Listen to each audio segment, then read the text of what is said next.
এবারে ভোটটা বাহিনীগুলো কোথায় গেল, আলাদা কি হলো স্যার? তৃণমূলের গুন্ডামি আবারও অভিযোগ উঠছে, আবারও মানুষ বলছেন তারা ভোট দিতে পারেনি। 30 সেকেন্ড ওপেনিং রিমার্ক স্যার, বলুন।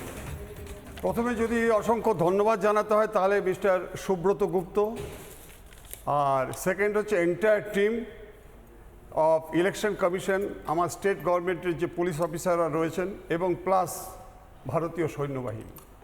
দুটো এক্সাম্পল দিয়ে বুঝতে পারবেন। মিস্টার বরুণ চক্রবর্তী বলে একজন সাহিত্যিক আছেন, ওনার মেয়ে যাদবপুর ইউনিভার্সিটির best student, pillar to post, post to pillar ঘুরে বেরিয়েছিল চাকরির জন্য। ওরা 4টি মেয়ে চলে যায় বাইরে আদার স্টেট।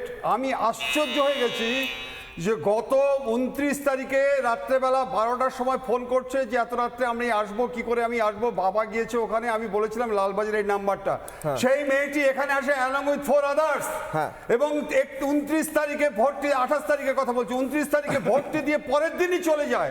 তা মেয়েটিকে জিজ্ঞাসা করেছিলাম, বলে কাকু আসবো না, আমরা দীর্ঘদিন ভোট দিতে পারিনি, আমরা দীর্ঘদিন ধরে আজকে এখানে কোনো চাকরি পাচ্ছি না, আমার বাড়ির কাজের মেয়ে ক্যানিংয়ে থাকে, লক্ষ্মীকান্তপুর থাকে। আমি বিকেলবেলা জিজ্ঞাসা করলাম যে বাবু আমরা ভোট দিতে পেরেছি। এসপি এবং ডিএম নদিয়া জিজ্ঞাসা করেছে কোনোদিন আপনাদের কি কোনো ভয় দেখাচ্ছে? এবার ভয় দেখা, কিন্তু ভারতীয় সৈন্যবাহিনী যখন আছে আমরা বলি আমরা ভোট দেব। ঠিক স্যার, কিন্তু আবার অভিযোগ উঠছে ফলতায় বেশ কিছু জায়গায় মানুষ ভোট দিতে পারেনি, তারা বলছেন স্যার।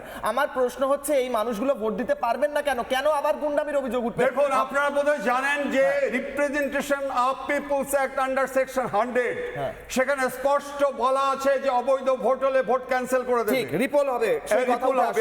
আমি আসছি স্যার, আমি উত্তর যে মানে গোটা রাজ্যে ভালো ভোট হলো, এই একটা জায়গাতেই শুধু চোনা পড়ে গেল, এরকমটাই কি? মানে শুধু অজয় পাল শর্মা, যাকে নিয়ে এত কথা হলো, সিংহাম বলা হলো, তিনি ঘুরলেন, তিনি গোটা এলাকা চষে বেড়ালেন, সিআরপিএফ এর ডিজি রইলেন, আর ফলতায় সব জায়গায় মানে বেশিরভাগ জায়গা থেকে কোথাও টেপ লাগানোর অভিযোগ, কোথাও ওয়েবকাস্টিং হয়নি অভিযোগ, কোথাও অভিষেক বন্দ্যোপাধ্যায়ের জায়গাতেই সব কিছু বেনিয়ম অনিয়ম হলো, বাকি সব শান্তিপূর্ণ ভোট হলো। সত্যি এটা আপনি মানেন?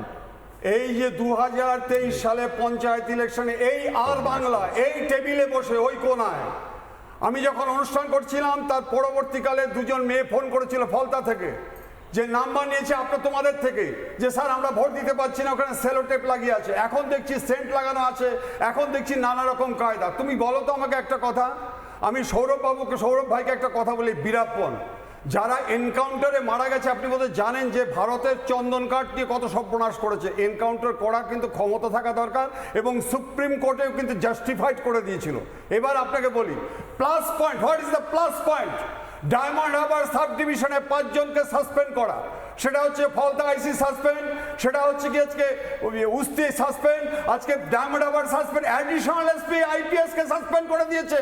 এবং তুমি শুনে রাখবে, আমি কোচবিহারে চাকরি করেছি, এই অ্যাডিশনাল এসপি এত বড় তার হিম্মত, আপনাকে শোনাচ্ছি, আপনি মাথা ভাঙাতে যে কাণ্ড করে আসছেন, সেখানে কিন্তু আজকে সেইটাই আজকে শুরু করেছিলেন আজকে ডায়মন্ড হারবারে, এবং সেটার সমস্ত ভিডিওগুলো নিয়ে আজকে সাবস্টেন্সিয়েট করার পরে একজন আইপিএস কে সাসপেন্ড করে, এবং আপনি ওখান থেকে বেরোতে পারবেন না। শেষ করছি, তোমরা শাহজাহান, তোমরা জাহাঙ্গীর, তোমরা সেলিম, তোমরা শওকতকে নিজে আলোচনা করছো, একই রক্তে মাংসের, তাকে যদি আজকে তৈরি করে থাকে আনস্ক্রুপুলাস পলিটিক্যাল লিডার্স তাদের আজকে ক্রিমিনাল তৈরি করে ফেলেছে, এবং তাদের এত বড় হিম্মত থাকে। আপনি জাহাঙ্গীরের চেহারা দেখুন, সে কে?